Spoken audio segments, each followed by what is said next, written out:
continuer avec le professeur Marc-Henri qui va nous parler de physique quantique. Bon, donc, relaxation, c'était important pour être vraiment réceptif, voilà, cette belle conférence qui va nous être proposée dans quelques instants. Je sens beaucoup de chaleur là d'un seul coup. Je ne sais pas si vous la sentez. Vous avez bien rayonné. Voilà, nous allons accueillir le professeur Marc-Henri, professeur des universités, enseignant-chercheur à l'Université de Strasbourg.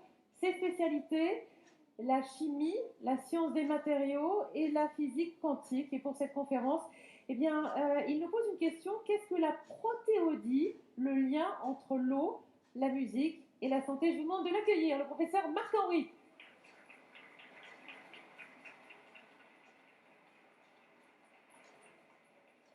Merci beaucoup à tous, bonjour à tous, vous êtes absolument nombreux. Et donc on va essayer dans cette petite heure de vous expliquer certaines choses. L'eau est un sujet qui me tient à cœur, donc on va commencer un petit peu par regarder cette substance, et puis ensuite on ira vers des choses qui sont tout à fait, pas vraiment nouvelles, mais que je pense que vous ne connaissez pas tous.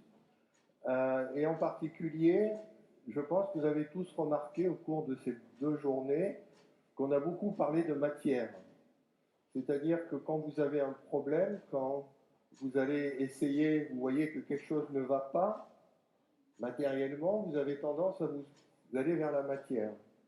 Moi, je voudrais vous faire rêver un petit peu dans cette conférence, c'est-à-dire je voudrais vous parler d'une médecine que certains chercheurs développent.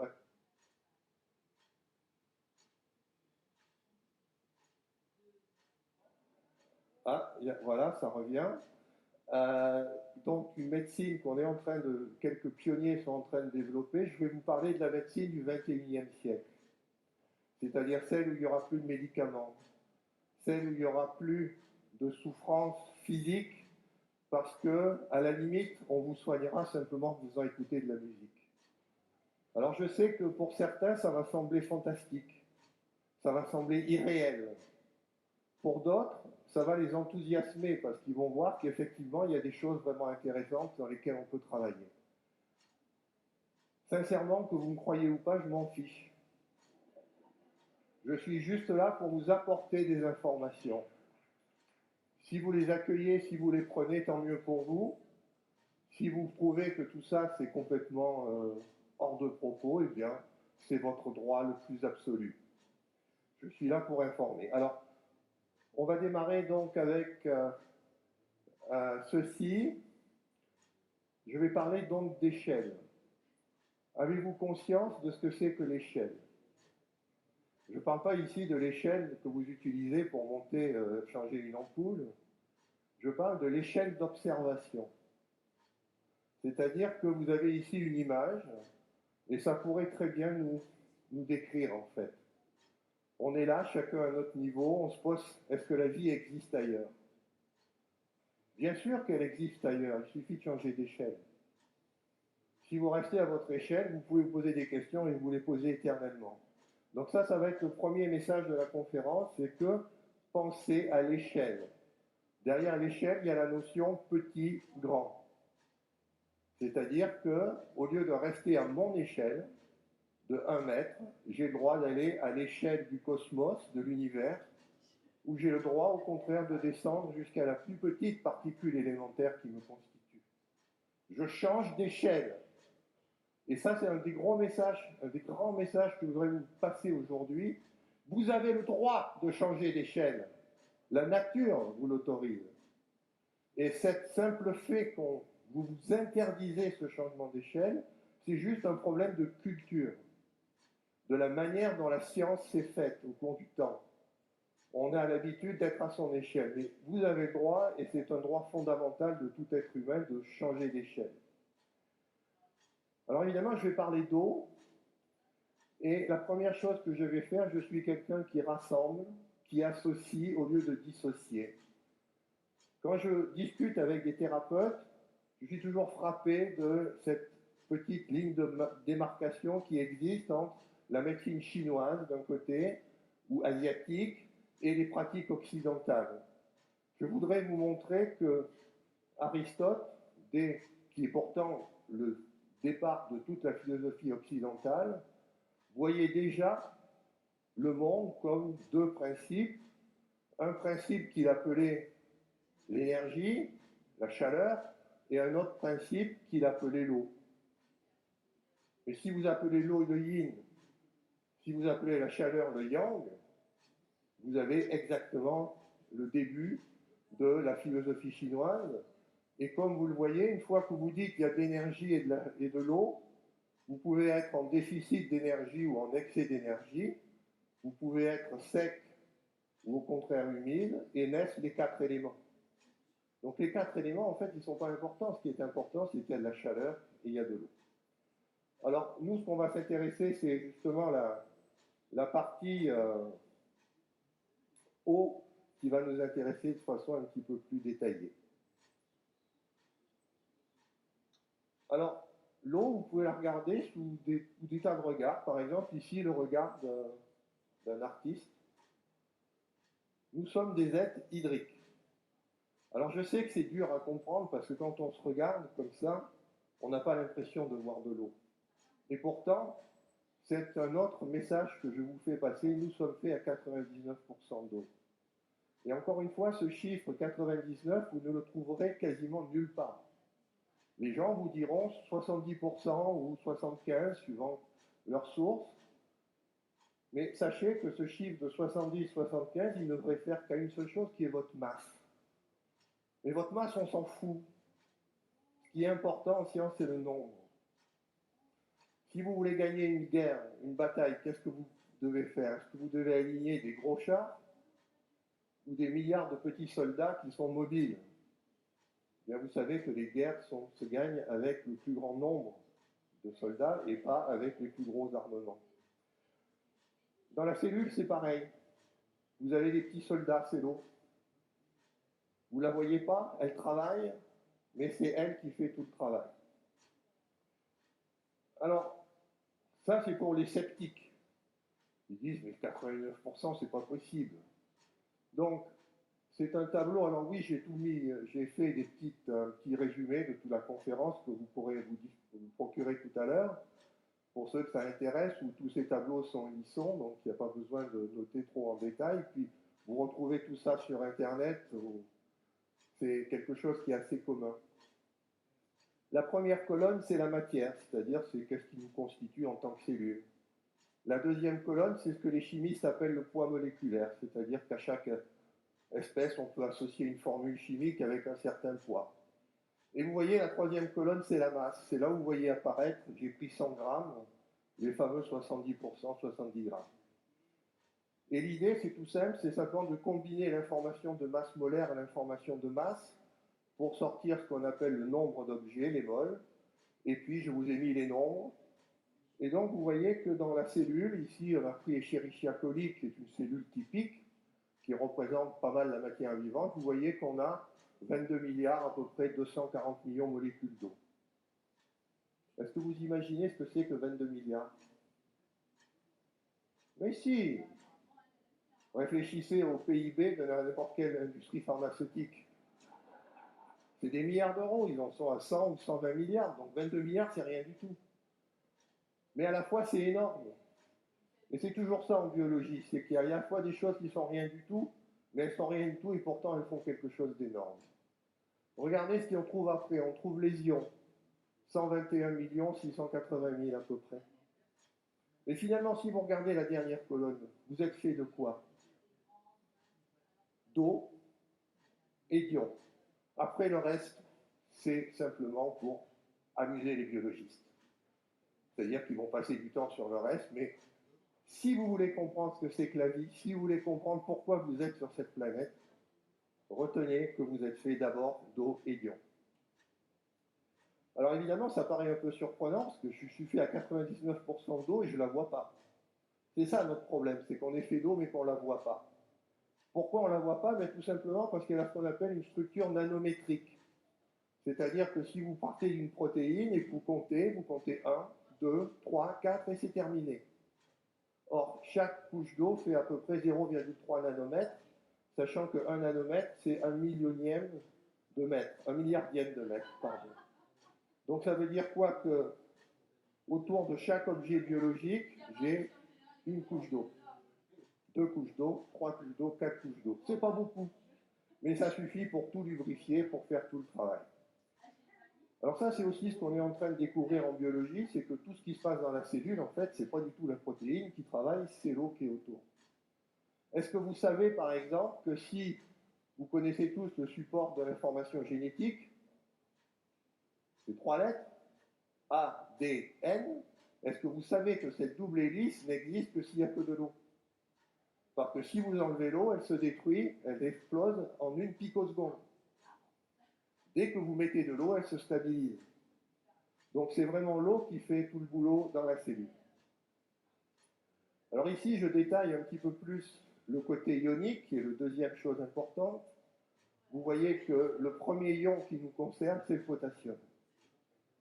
Ça aussi, ça fait du sens si vous êtes médecin. Si vous voyez un patient qui perd son potassium, qu'est-ce que vous faites? Vous appelez le SAMU, parce que vous êtes en train de le perdre. Pourquoi? Parce que le potassium, c'est le cation qui vous fait vivre avec l'eau. On le voit, 66 millions, c'est de lui, c'est le cation qui s'associe aux protéines. Ensuite, vous voyez qu'il vous faut du magnésium. Parce que si vous n'avez pas de magnésium, il n'y a aucune protéine qui fonctionne. Il n'y a aucune molécule qui utilise l'ATP qui peut travailler. Donc si vous êtes en déficit de magnésium, eh bien vous êtes très mal. Ensuite, il vous faut du sodium. Pourquoi? Parce que si vous vous déshydratez, il faut que vous buviez. Et le sodium est là pour vous dire, vous aurez peut-être temps de boire. Et donc c'est l'autre, encore un ion. Ensuite, vous avez le chlorure, parce que potassium, magnésium, sodium, ça commence à faire beaucoup de charge plus. Il va falloir un petit peu les neutraliser. Donc vous avez besoin d'un anion qui est le chlorure. Le bicarbonate, très important pour réguler le pH du sang. Vous réglez votre pH sanguin via le bicarbonate. Le fer, c'est avec ça que vous pouvez respirer. Le calcium, vous savez tous à quoi ça sert. Non, ça ne sert pas à faire monter les os, c'est l'agent qui tue la cellule. Quand la cellule veut se suicider, qu'est-ce qu'elle fait? Elle ouvre les vannes calciques. Et c'est la mort en quelques secondes. Le calcium, c'est l'agent qui tue. Et ensuite, on a tout ce qu'on appelle les oligo-éléments, que je ne détaillerai pas ici. Dernière chose, vous voyez que les protons, il n'y en a que 30 dans une cellule. C'est pas beaucoup. Et 30, eh bien, ça veut dire que le proton n'est pas un cation de structure, mais plutôt un cation de fonction, c'est-à-dire qu'il est recyclé, et c'est pour ça qu'il y en a aussi peu. Vous voyez aussi qu'on est à peu près de la même composition que l'eau de mer, au niveau de l'eau qui est dans la cellule, et ça, c'est quelque chose qui fait du sens, mais ça ne veut pas dire que nous sommes sortis de la mer. En fait, la vie est probablement née sur Terre, dans ce qu'on appelle un eutectique, glace et matière organique. Voilà. Ça, c'est l'image clé. C'est quoi un être vivant? Pour moi, c'est ça. Vous avez le schéma universel de la vie, un tube polaire, c'est-à-dire on peut définir une entrée et une sortie, avec des trucs pour décorer autour, mais le point principal, c'est qu'on doit être traversé d'eau et d'ion. Si ce flux d'eau et d'ion s'arrête, vous êtes mort. Tant que ce flux peut se propager, fonctionner, eh bien, évidemment, tout va bien.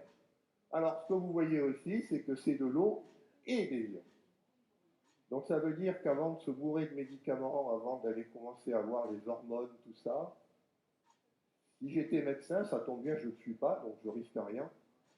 Mais si j'étais médecin, je commencerais par m'intéresser à l'eau et aux ions de mes patients. Qu'est-ce que vous buvez?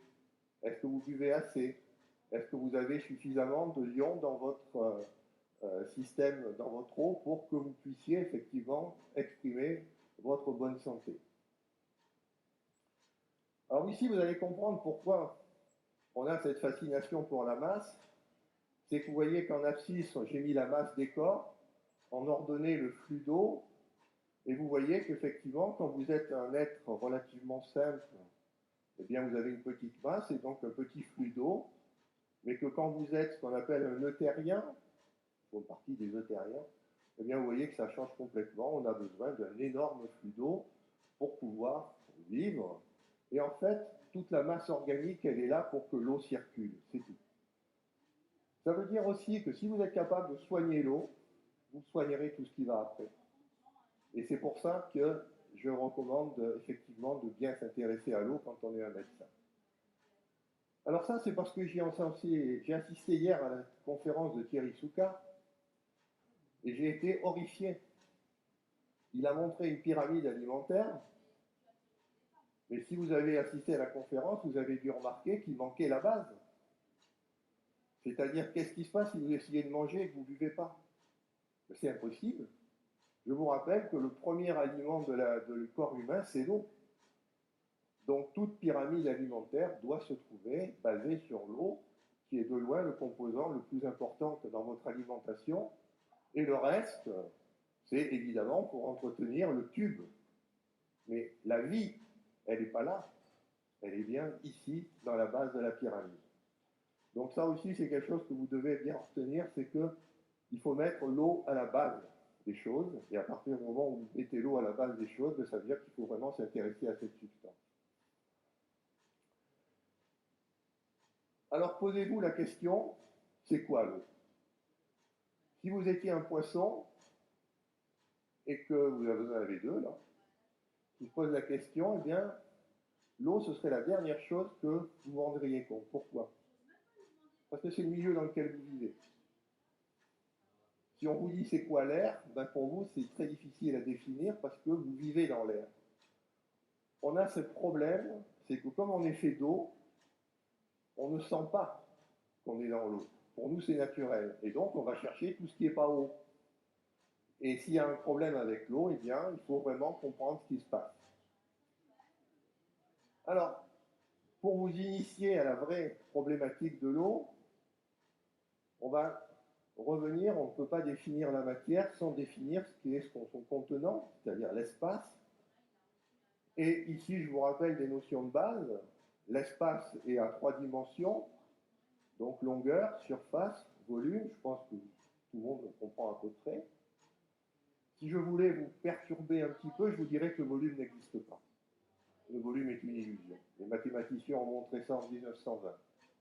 Mais bon, on ne va pas trop compliquer, on va rester, disons, avec la notion d'espace. Évidemment, ça ne suffit pas. Vous avez aussi ce qu'on appelle la notion de temps, et alors que l'espace est tridimensionnel, le temps est monodimensionnel. Mais regardez bien, que ce soit le cadran solaire, le sablier, la pendule, l'horloge, qu'est-ce que vous remarquez? Qu'à chaque fois, vous mesurez le temps par un déplacement spatial. Vous ne mesurez pas le temps. Avec une horloge, vous mesurez le déplacement d'une aiguille dans l'espace. Vous ne mesurez pas le temps avec le sablier, vous regardez le mouvement de grains de sable qui tombent. Ça, c'est la première grande chose qu'on a appris au début du XXe siècle, c'est que le temps n'existe pas.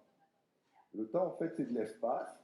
Simplement, il se comporte de façon différente et je vais vous expliquer pourquoi. Ensuite, est-ce que vous savez que la balance ne mesure pas la masse? La balance, ça mesure le poids. Vous le voyez très bien ici, c'est que le poids est défini comme le produit de la masse que multiplie la gravitation. Qu'est-ce qui se passe si j'annule la gravitation? Eh bien, j'annule le poids.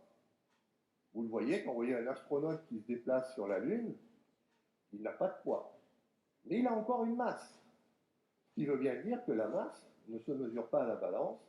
Comment on mesure une masse? Eh bien, on fait des expériences de physique et on calcule une autre quantité qui est le produit de la masse par la vitesse qu'on appelle la quantité de mouvement. C'est ça la masse, en fait, en physique. Et ça, c'est important, c'est de bien réaliser que ce que vous appelez masse, ce n'est pas le poids, mais le produit d'une chose qu'on appelle la masse par la vitesse. C'est-à-dire qu'il vous faut du mouvement pour définir la masse. Si vous n'avez pas de mouvement, ben, le problème de la masse ne se pose pas. Ou si vous préférez, la masse, c'est une illusion, comme le volume. Donc ça, j'y reviendrai plusieurs fois là-dessus. Ensuite, on va se préoccuper d'ondes. Alors, ces ondes, elles sont de plusieurs types. Et si je vous ai parlé du temps, de l'espace et de la masse, c'est ce qu'on va nous permettre d'introduire la première onde qu'on peut travailler, c'est les ondes mécaniques ou élastiques.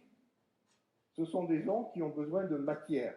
C'est-à-dire que s'il n'y a pas de matière, ces ondes ne peuvent pas se propager. Et parmi toutes ces ondes, il y en a une qui me fascine, ce sont l'onde sonore. Et c'est pour ça qu'il y a aussi, l'exposé va vous parler un petit peu de musique. Pour ça, il nous faut revenir à l'époque des Grecs. Pythagore de Samos, paraît-il, se baladant dans un village, voit un forgeron. Et qu'est-ce que fait le forgeron? Il tape sur des barres de métal. Et qu'est-ce qu'il voit? C'est qu'en fonction de la longueur de la barre de métal, ça fait des sons différents. Alors tout de suite, il est intrigué, comme il n'est pas forgeron, il va pincer simplement une corde, et il va constater que quand il pince une corde à 2/3, eh bien, il obtient un son. Et puis ensuite, vous voyez qu'il va la pincer au quart, pour avoir une longueur 3/4 qui vibre, et à ce moment-là, il obtient un autre son. Et il va découvrir les quintes et les quarts. C'est-à-dire que si vous partez d'une note fondamentale, qui correspond à la longueur complète de la corde, ensuite, en la pinçant à 2/3, vous allez générer la quinte. Do, sol, et vous continuez. Sol, ré, la. Vous faites ce qu'on appelle le cycle des quintes.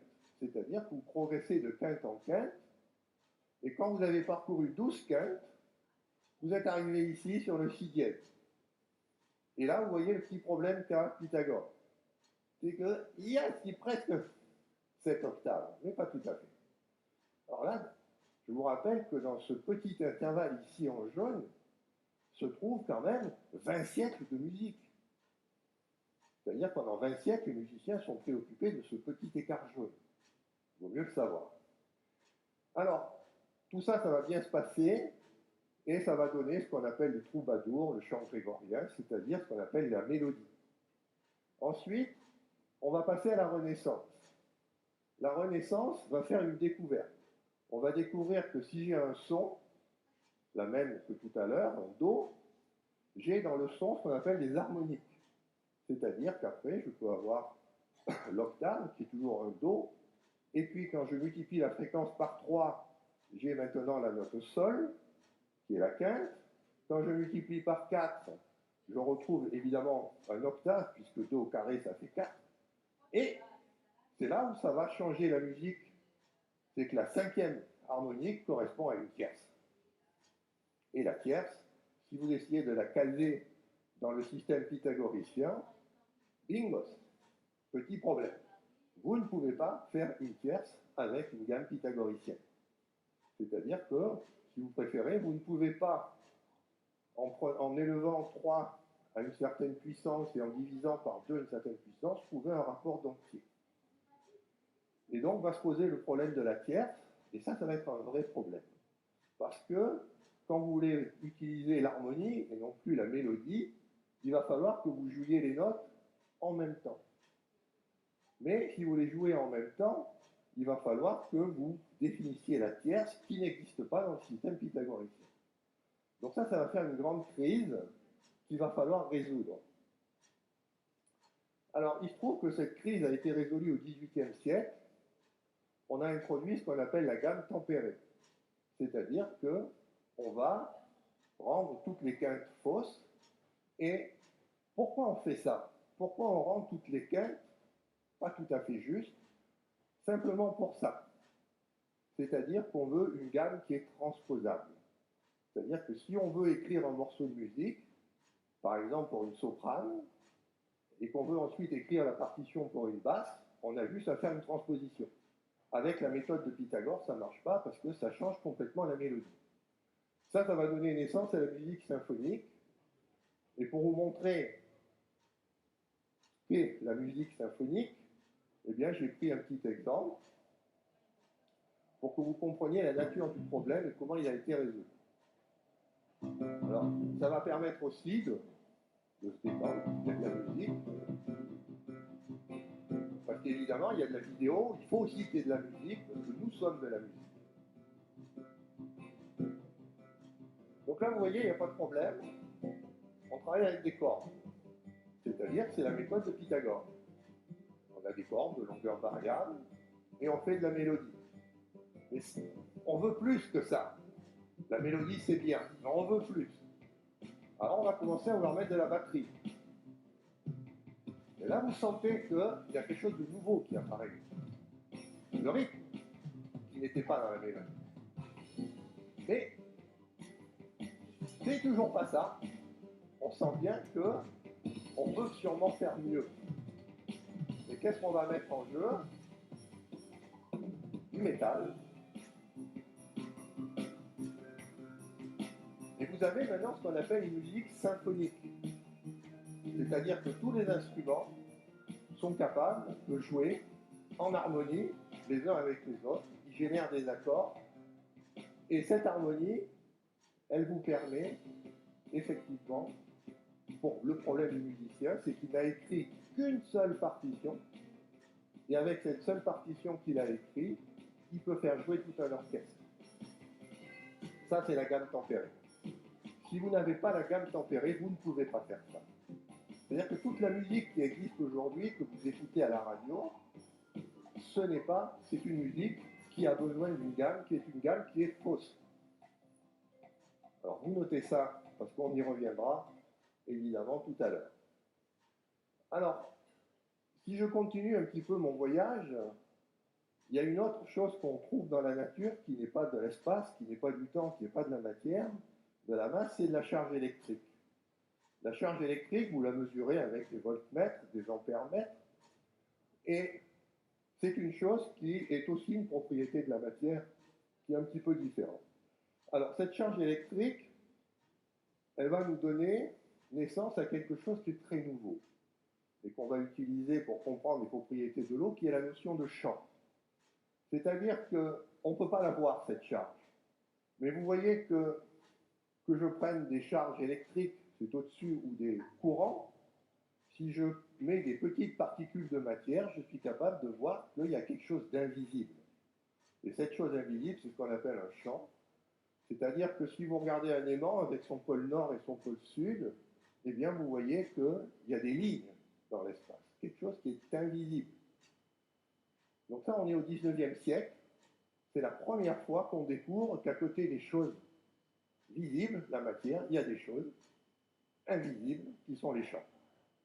Et le problème qu'on a aujourd'hui, que vous avez, parce que moi je ne l'ai pas, mais vous l'avez, c'est que vous pensez que tout est matière. Alors que la réalité, c'est que tout est champ.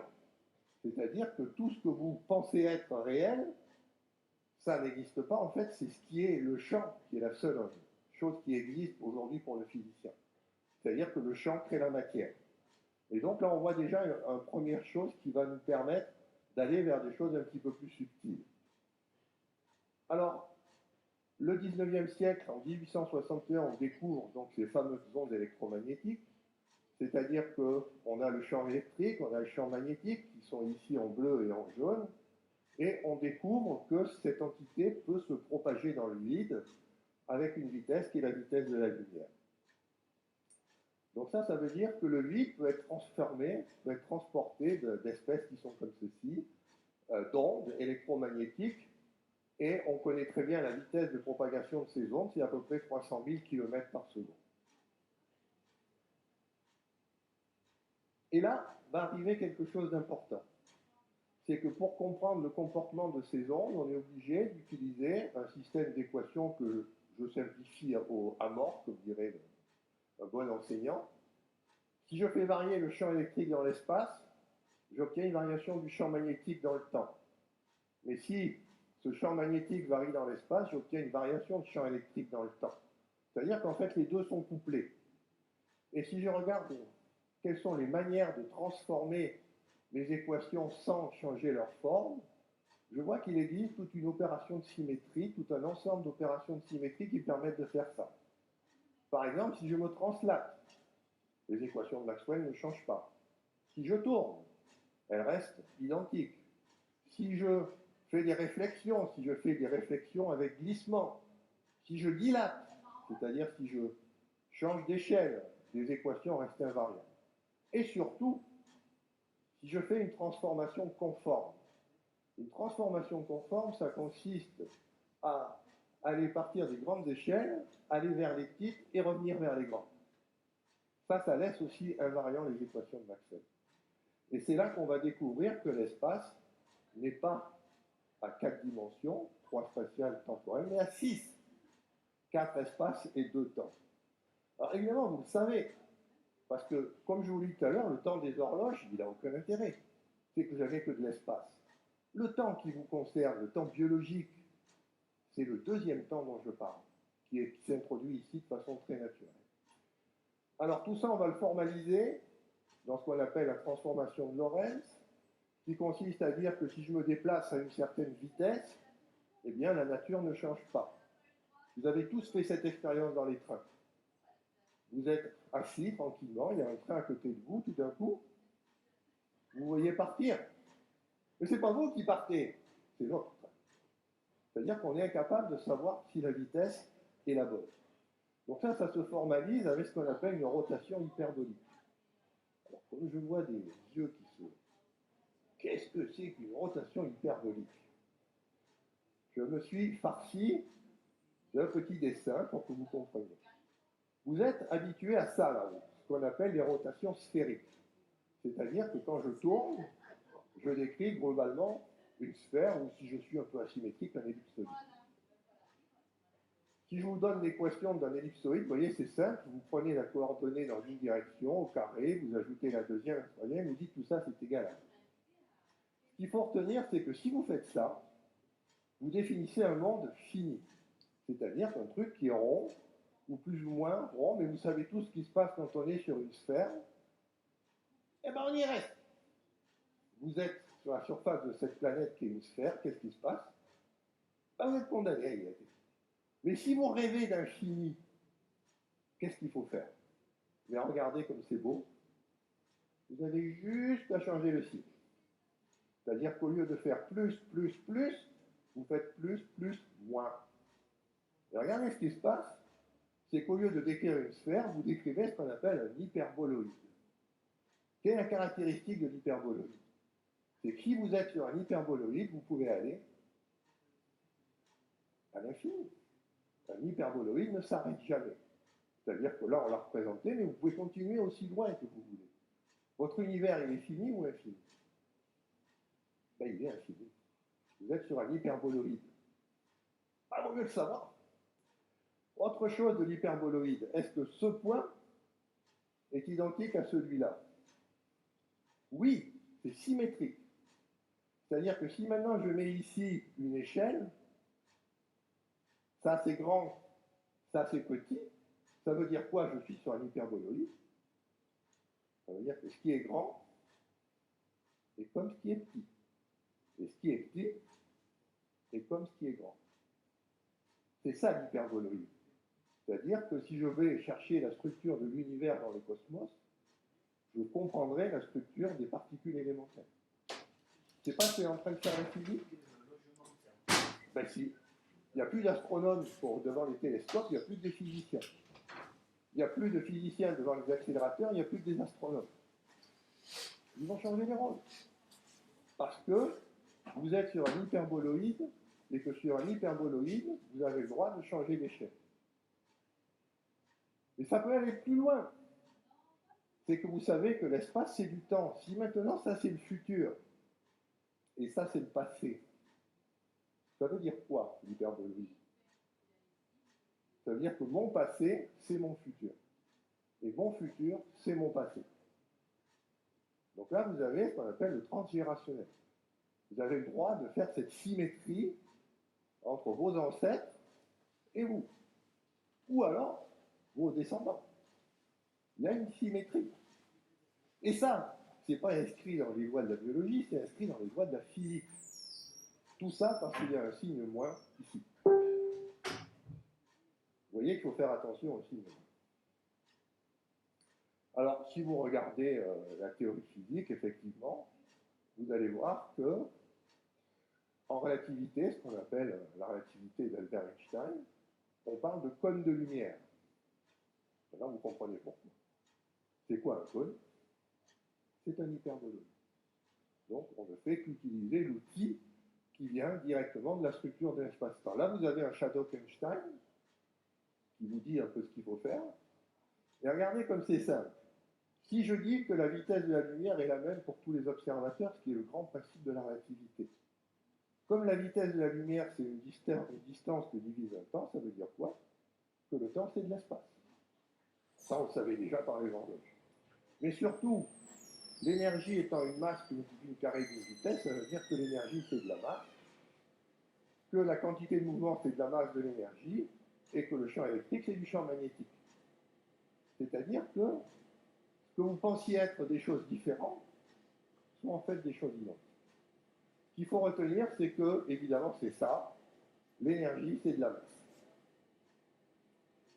Alors ici, It follows from the special theory of relativity that mass and energy are both but different manifestations of the same thing, a somewhat unfamiliar conception for the average mind. Furthermore, the equation E is equal mc squared, in which energy is put equal to mass multiplied with the square of the velocity of light, shows that very small amount of mass will be converted into a very large amount of energy, and vice versa. The mass and energy were in fact equivalent, according to the formula mentioned above.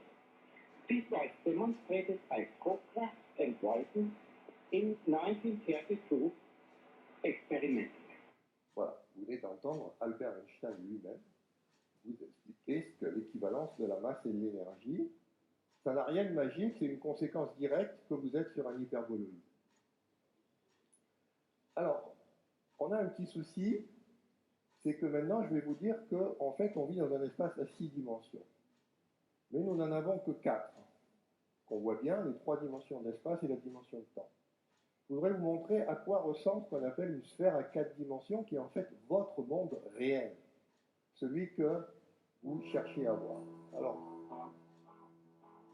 il y a un peu de musique pour détendre. Et voilà ce qui se passe. Chaque fois que vous voyez un point qui est ici, ça représente un cercle. En fait. Et vous faites une correspondance entre le point et le cercle.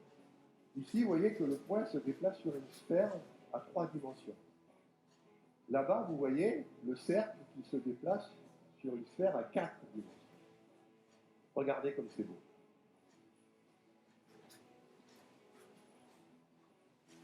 Ça s'appelle une fibration de Hopf. C'est l'outil mathématique qui nous permet de voir à quoi ressemble une sphère en 4 dimensions. Ça ressemble à ça. Et ça, c'est votre réalité. Quand vous êtes dans une cellule, c'est comme ça que la cellule voit l'espace-temps. Et si vous regardez, vous voyez qu'il y a de la torsion, qu'il y a des boucles qui s'enchevêtrent, des formes toriques, et ce qui fait que ça devient différent, c'est simplement votre manière dont vous regardez l'objet. L'objet est une sphère à 4 dimensions. C'est une très belle figure qu'on appelle l'hypersphère et qui traduit exactement, vous voyez, c'est dans l'équation qui est là-haut, c'est la partie dx2, dy, dz et ds, où s est maintenant l'échelle. Parce que vous voyez une autre caractéristique de cet objet, c'est qu'il change d'échelle. De temps en temps, il est petit, de temps en temps, il est gros. C'est juste une question de point de vue. C'est-à-dire que ce que je vois comme petit, c'est une façon de voir. C'est pas important, c'est le même objet. Je peux le voir beaucoup plus compliqué à une autre échelle. Alors, essayez de transposer ça dans la cellule. La cellule, c'est très compliqué. Et si vous êtes sur un espace à 4 dimensions, ça devient très simple. Il suffit seulement de prendre 2 points de vue, où ça vous apparaît simple. Au lieu de voir toute cette complexité, vous allez voir finalement quelque chose qui est très simple. Voilà à quoi ressemble votre espace. Alors ceci m'amène à une autre théorie qui est la physique quantique, dont on a besoin pour comprendre le lien entre la musique et nous. La théorie quantique nous introduit une autre façon de voir les choses qui est la fréquence. C'est-à-dire que si vous avez une certaine énergie, il y a une autre constante de la nature, on appelle les ondes de matière, vous allez définir une fréquence. Mais une fréquence, c'est l'inverse d'un temps. Mais là aussi, vous comprenez, l'inverse d'un temps, ça veut dire que j'ai encore mon hyperboloïde, c'est-à-dire que j'inverse et que ça c'est légitime. Donc je peux voir aussi bien l'énergie comme étant quelque chose de massique comme quelque chose de fréquent. Et ça va nous permettre d'aller directement vers le lien qu'on peut faire au niveau de la musique. Alors, il y a juste un petit souci, c'est que si vous utilisez cette nouvelle constante qu'on appelle le quantum d'action, et si vous dites que l'espace et le temps c'est pareil, vous voyez qu'elle arrive à la même conclusion, c'est que la masse est quelque chose qui est en fait aussi du temps et de l'espace. Pourquoi? Parce que la constante de Planck, elle est aussi invariante d'échelle, elle ne change pas, et donc ça veut dire que ce qu'on appelle la masse, l'espace ou le temps, c'est la même chose. Par contre, on voit qu'ici il y a un inverse, c'est-à-dire que plus je vais à petite échelle, plus la masse augmente. Ça veut dire quoi? Ça veut dire que si je regarde le vide, plus je le regarde à petite échelle, plus je peux créer d'énergie. C'est ce qu'on appelle l'énergie de point zéro, l'énergie du vide. Et ça, c'est une conséquence directe de la théorie quantique. Alors ça, la molécule d'eau l'utilise. C'est-à-dire qu'elle va voir, elle est tellement petite qu'elle va voir ce qui se passe à une toute petite échelle, et elle va en profiter pour emprisonner du champ électromagnétique et faire ce qu'on appelle des domaines de cohérence. Et c'est ces structures que, si vous avez suivi les travaux de Luc Montagnier, où il est capable de reproduire un ADN à partir simplement d'eau, c'est tout simplement parce que l'eau est structurée dans ces domaines et qu'on peut écrire de l'information dessus. Mais je ne suis pas venu ici pour parler de ça. Mais sachez que toute l'homéopathie est là derrière. Alors, ce qu'on a aussi, c'est que pour comprendre ce que c'est qu'un domaine de cohérence, eh bien, le mieux, c'est de regarder une vidéo. C'est-à-dire de comprendre que l'eau ne va pas se comporter comme une seule molécule, mais comme une seule entité. Alors, regardez ce qui se passe. J'ai ici une série de 32 métronomes qui représentent chacun une molécule d'eau. Là, j'ai un support qui représente le vide, et vous voyez ce qu'on a fait. C'est-à-dire qu'on a lancé les métronomes de telle manière à ce que c'est le bordel. C'est-à-dire que chacun fait à sa tête. Il y en a qui vont décider de faire comme ça, pendant que d'autres font dans l'autre sens. Et ce qui se passe, c'est que ces métronomes sont en contact, en fait, les uns avec les autres. Et ce contact, ce sont des ondes électromagnétiques entre les molécules d'eau qui circulent. Et qu'est-ce que va faire la conséquence d'avoir des ondes électromagnétiques qui circulent entre les molécules? Vous allez voir le résultat. C'est qu'à un moment donné, chacun ne va plus pouvoir faire de façon indépendante. Ils vont commencer à s'ordonner. C'est-à-dire que vous en voyez déjà, par exemple, ici, ces trois-là, ils sont exactement ce qu'on appelle en phase. C'est-à-dire qu'ils se comportent en fait comme un seul métronome. Mais ce n'est pas tellement ça qui est important. Ce qui est important, c'est que tous les métronomes vont se synchroniser, sans exception. Pourquoi? Parce qu'ils sont sur le même support. Comme ils sont sur le même support, il y a des vibrations qui passent de ce métronome à ce métronome. Des ondes. Et comme vous avez des ondes qui passent de là à là, ils sont obligés de se synchroniser. C'est ce qui va se passer dans le domaine de cohérence de l'eau, sauf que ces ondes ne sont pas des ondes mécaniques, ce sont des ondes électromagnétiques qui vont obliger l'eau à se structurer. Alors là, vous entendez déjà par le son qu'il s'est passé quelque chose. On n'a rien fait, rien. J'ai rien touché. J'ai juste laissé faire la nature. Et regardez, quand on laisse faire la nature, vous voyez que maintenant, non, c'est lui. Lui, il refuse. Mais ça, c'est toujours pareil, il y a toujours une tête brûlée qui refuse. Eh ben non, il n'a pas le choix. Vous allez voir que même lui, qui pourtant est un résistant dur à cuire, il ne va pas résister à la cohérence. Et voilà, c'est parti. Ce que vous voyez là, c'est un organisme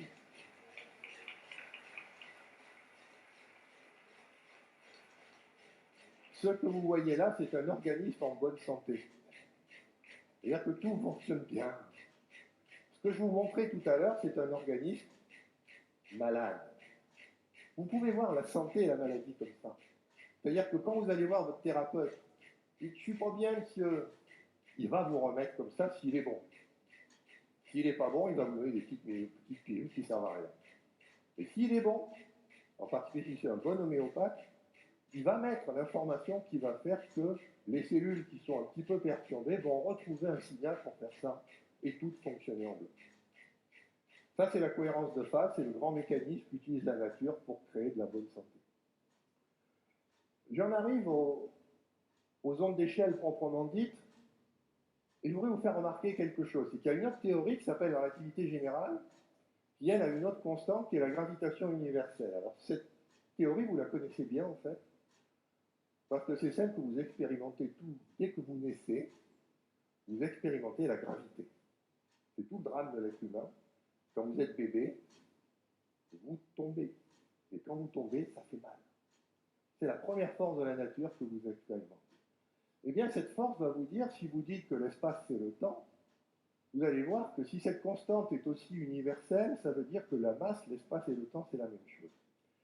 Mais on a un petit souci, c'est que là, la masse est proportionnelle à la longueur. Alors qu'en physique quantique, la masse est inversement proportionnelle. Et c'est ça qui va nous faire ce qu'on appelle l'invariance d'échelle. Pour vous comprendre ça, et vous allez voir que ça va très loin, regardez d'abord ce qu'il y a ici à gauche. Je vous mets un gros objet. Quel va être votre premier réflexe? C'est de dire, oh, c'est très gros, donc ça doit être fait de choses plus petites. Par exemple, si je vous dis, vous faites 70 kilos, vous allez dire, ah ben oui, c'est normal, j'ai 40 milliards de cellules. C'est-à-dire que vous voyez un gros truc, vous dites, il y a des plus petits trucs. Ça, c'est la relativité. C'est-à-dire que vous décomposez toujours en trucs plus petits, après, quand vous avez les atomes, vous allez faire les quarks. Mais passer en physique quantique, c'est ici. Vous savez qu'ici, la masse, c'est de la fréquence. Qu'est-ce que ça veut dire que j'ai une fondamentale? Ben, ça veut dire que j'ai la fréquence la plus basse. Après, je vais avoir les harmoniques. Et ces harmoniques, elles sont forcément 2 fois la fréquence fondamentale, 3 fois, 4 fois, 5 fois. Mais si la masse c'est de la fréquence, ça veut dire que ici, j'ai une petite masse, et ici, j'ai une grosse masse. C'est-à-dire que les petites masses contiennent les grosses masses. Alors qu'ici, c'était les grosses masses qui contiennent les petites. Donc d'un côté, vous avez les petits qui contiennent les gros, de l'autre côté, vous avez les gros qui contiennent les petits. Que fait la nature? Elle ajoute invariance d'échelle, les petits et les gros, c'est pareil. Vous avez tout compris, et c'est pas plus compliqué que ça. Alors, on va mettre ça en équation. Rassurez-vous, ça ne va pas être très méchant. Il faut juste se souvenir que gros et petit, c'est pareil. Alors, quand vous allez appliquer ça, donc, à notre problème, vous allez voir comment ça fonctionne. Vous avez donc une fréquence qui est reliée à une masse. Ça, c'est la physique quantique qui vous le dit. Mais si vous avez des fréquences, vous avez des harmoniques. Et vous savez qu'avec les harmoniques, pour avoir des accords parfaits, il faut se synchroniser en fréquence. Je ne peux pas avoir n'importe quelle fréquence. D'un autre côté, vous avez la relativité, qui vous dit qu'on peut changer d'échelle. Et si vous pouvez changer d'échelle, ça veut dire que vous vous attendez à un spectre de rapport de masse qui est invariant par changement d'échelle, c'est ce qui est écrit ici. Qu'est-ce que vous cherchez finalement? Comment une exponentielle peut être égale à un rapport d'entier? Ça ne vous dit rien? Je vous ai remis ici le problème de la Renaissance. Comment une exponentielle, la gamme de Pythagore, pouvait être exprimée par une tierce? Vous voyez que c'est le même problème? Que va faire la nature? Eh bien, elle va utiliser la gamme tempérée. C'est-à-dire qu'elle va se charger de faire effectivement une gamme tempérée. Alors, le pire, c'est que ça marche. Vous avez ici la masse de toutes les particules élémentaires que sont capables de fabriquer les physiciens dans les accélérateurs. Et ce que vous voyez ici, on a tout remis entre 134 et 141 mégaélectronvolts, qui correspond à un demi-ton de la gamme tempérée. Qu'est-ce que vous voyez? Eh bien, que toutes les particules tombent dans un demi-ton, et qu'en particulier ici sont toutes les particules stables. Vous voyez qu'en fait, toute leur masse s'ajuste parfaitement suivant la gamme tempérée. Alors ça a été la grande découverte d'un scientifique qui s'appelle Joel Sternheimer, que je vous présente ici. S'il y a des personnes un petit peu âgées dans la salle, elles le connaissent bien. Il s'appelait, dans les années 60, les années yéyé, il s'appelait Évariste. C'est lui qui faisait ça. Il est allé aux États-Unis et il a ramené cette théorie comme quoi on était invariant d'échelle. Et vous voyez ici, c'est par exemple la décomposition dans un accélérateur de particules d'une particule qu'on appelle le K- qui tape sur un proton. Vous voyez, ça fait une gerbe de particules élémentaires. Ce qu'a fait Joel Sternheimer, c'est qu'il a pris chacune de ces masses et il les a transformées en fréquences. Et en transformant chacune de ces masses en fréquences, voilà ce qu'il a vu. Un sol septième majeur. C'est-à-dire que quand les particules se décomposent, elles génèrent un accord de sol septième majeur avec un enrichissement en la mineure sixième augmenté d'une septième. Ça se passe au CERN dans un accélérateur de particules. C'est-à-dire que les particules élémentaires font de la musique. Alors évidemment, on peut aller beaucoup plus loin. Regardez comment ça fonctionne. Ça, c'est ce qu'on voit des particules élémentaires. Ça, c'est tous les morceaux de musique du monde entier ramenés sur un demi-ton tempéré. Vous voyez la différence? Vous voyez que partout où on a un maximum jaune, on a un maximum bleu. C'est-à-dire que les compositeurs musicaux, qu'est-ce qu'ils font? Eh bien, ils s'ajustent sur la gamme tempérée, mais ça, on a vu pourquoi. C'est parce qu'ils veulent avoir des spectres de masse, des partitions qui sont transposables. Mais que font nos particules? Elles font exactement la même chose. Là, vous avez toute la musique occidentale en bleu. Et vous voyez que la musique occidentale en bleu reproduit toutes les particules stables qui sont en haut en jaune. Alors ça, c'est littéralement magique, si vous y réfléchissez bien. Et la théorie peut même aller beaucoup plus loin. Ça, c'est l'histogramme de l'expérience des particules élémentaires. Ça, c'est ce que prévoit la théorie. Vous voyez la concordance? Et on peut même aller plus loin. Si vous chantez, ici, vous devez dire « Ah ». C'est ce que font les particules élémentaires. Elles génèrent le son AOM lorsqu'on les regarde par leur masse. Ici, vous avez la symphonie numéro 40 de Mozart. Ici, une symphonie de Bach. Est-ce que vous voyez la similitude des courbes? C'est-à-dire qu'on peut dire que quand vous avez des masses, vous avez de la musique. Alors évidemment, si on applique ça à la cellule, on va trouver des choses intéressantes. La première chose qu'on peut faire, c'est déjà, avec les ondes d'échelle, recalculer le nombre d'Avogadro. On le connaît très bien par l'expérience, c'est quelque chose qui vaut 10 puissance 24. Eh bien, quand vous utilisez la théorie des ondes d'échelle, vous trouvez que ça doit être quelque chose qui est comme un quart de l'exponentielle 4pi2 sur log de 2. Ce nombre, il ne vient pas par hasard, hein, il vient d'une théorie physique mathématique. Et vous voyez qu'il vaut 10 puissance 24 exactement le bon ordre de grandeur. C'est-à-dire qu'on sait maintenant pourquoi le nombre d'Avogadro est aussi grand. Parce que je vous rappelle quand même que le nombre d'Avogadro, pour ceux qui ne savent pas, dans 18 grammes d'eau, j'ai le nombre d'Avogadro de molécules, c'est-à-dire autant de molécules que d'étoiles dans tout l'univers. C'est un nombre gigantesque que personne ne sait d'où il vient. Ben si, c'est bien d'une synchronisation musicale sur la gamme tempérée, c'est l'interprétation qu'on peut en donner. Alors évidemment, comme vous êtes des médecins et très préoccupés par la santé, une des grosses applications de ça, c'est de prendre les acides aminés que vous avez ici, de la vie. On sait qu'ils ont une certaine masse. Vous allez transformer cette masse en fréquence grâce à la relation de Sternheimer. Et une fois que vous avez cette fréquence, vous la mettez en domaine sonore et vous voyez qu'à chaque acide aminé, vous pouvez associer une note de musique. C'est-à-dire que si vous connaissez la structure d'une protéine, en termes d'enchaînement d'acides aminés, et ça se trouve dans des bases de données, bien connues, ça s'appelle Protein Data Bank, pour ceux qui connaissent. Vous allez chercher une protéine, vous avez ici la règle de transposition, par exemple, vous avez une asparagine, ah, ça c'est un sol 3. Vous avez une valine, c'est un Fa3. Ici, j'ai une arginine, ce sera un Do4. Et donc, vous transformez la séquence primaire de votre protéine en note de musique. Voilà ce que ça donne. Par exemple, ici, on a pris la séquence dans la protéine de la cytochrome C oxydase. Et vous voyez que ça fait une partition de musique. Donc ça, pour ceux qui connaissent, c'est la succession des codes des acides aminés. Et ça, c'est les notes qui ont été arrangées par Joel pour faire un peu de rythme. Je ne vous jouerai pas ça. Pourquoi? Parce que c'est une protéine que je suis en train de vous montrer. C'est-à-dire que si je vous joue cette protéine à l'envers, en partant de là, si je vous joue cette musique à l'envers, je vais inhiber votre cytochrome oxydase. Si je vous la joue dans l'autre sens, je vais l'activer.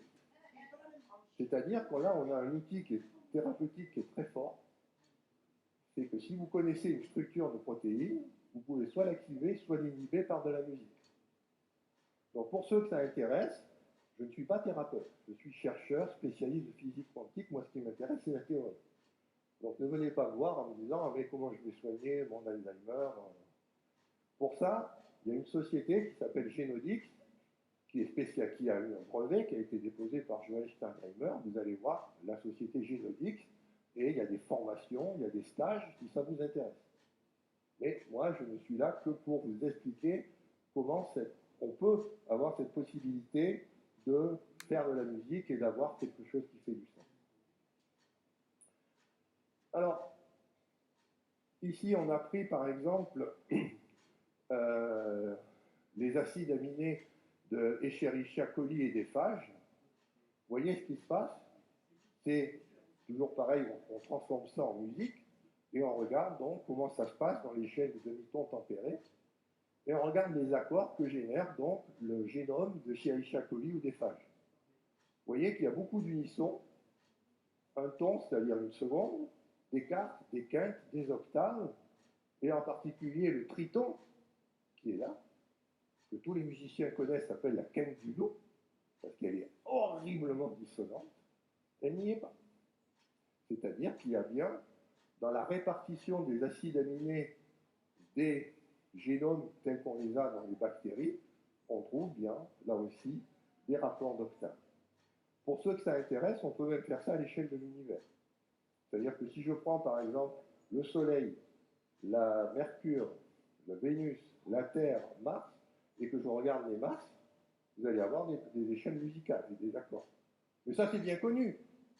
C'est la théorie de la musique des sphères. Mais ce qui est en haut est comme ce qui est en bas. Ça, c'est l'hyperboloïde. Bon. Non. Non. C'est quoi? Ce qui est en haut est comme ce qui est en bas pour faire une seule et même chose. C'est la table d'émeraude.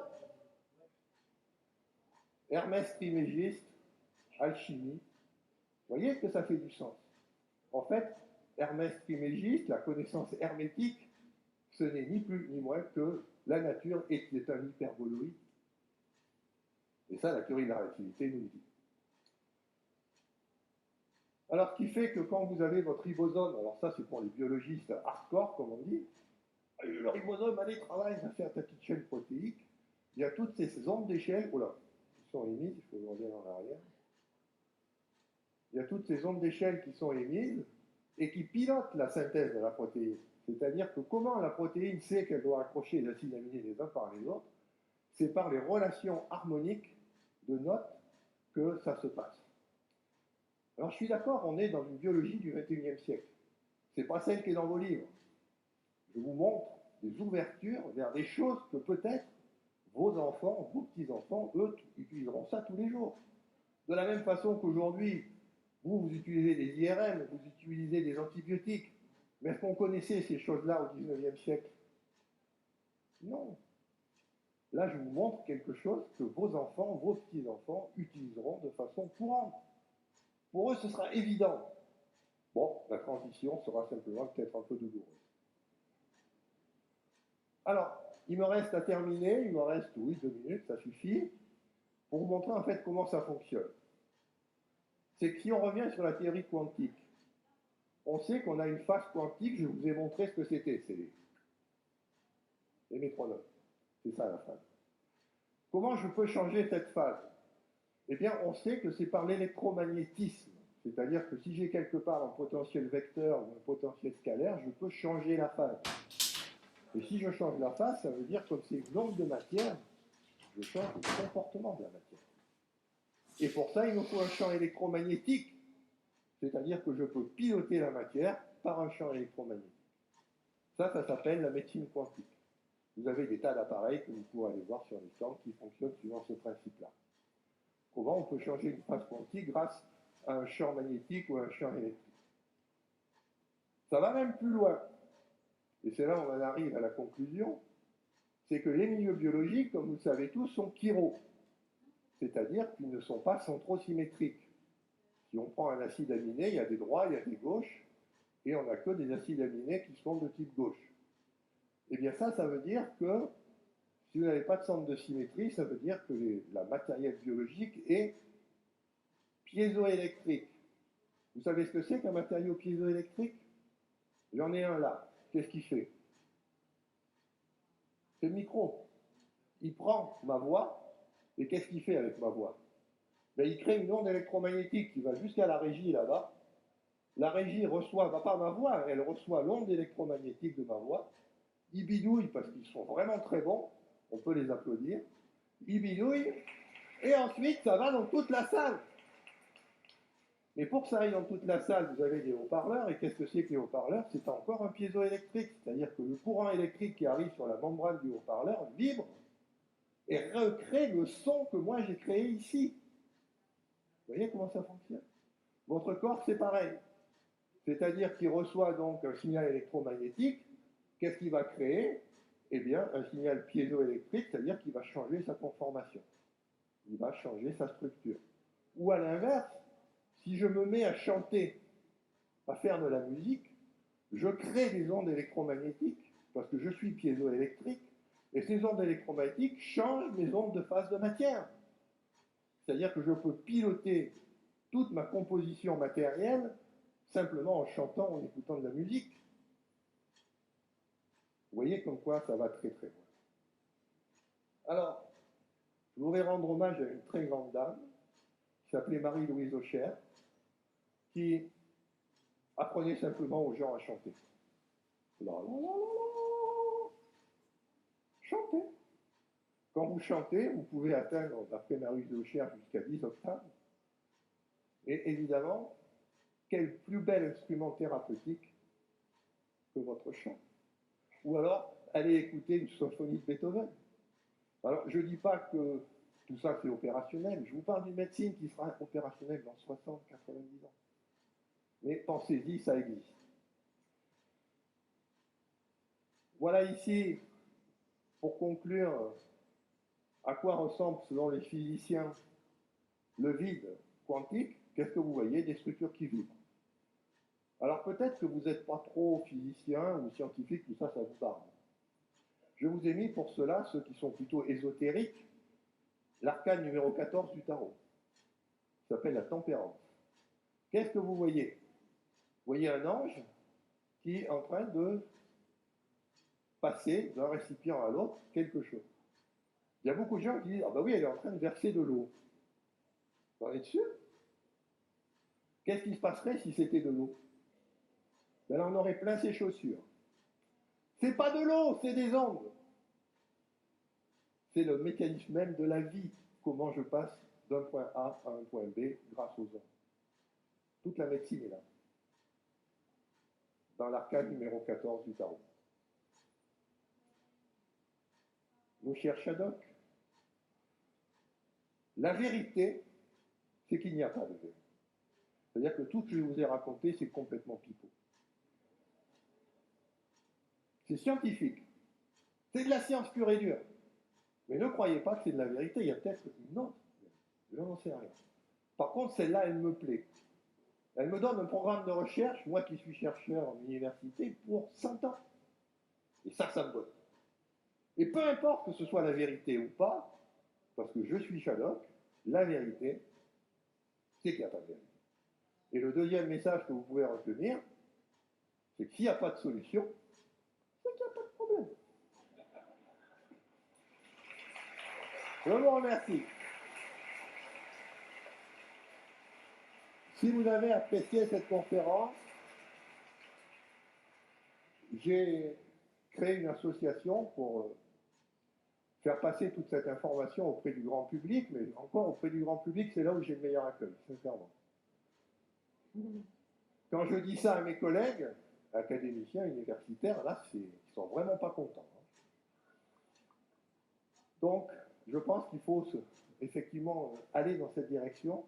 Et si vous souhaitez soutenir l'association que je préside, tant mieux, vous pouvez adhérer et comme ça, vous montrerez votre intérêt pour cette nouvelle démarche qui consiste à faire des ondes. Je vous remercie. Le professeur Marc-Henri. Merci beaucoup, professeur. Merci. Ah non, je ne savais pas. Merci.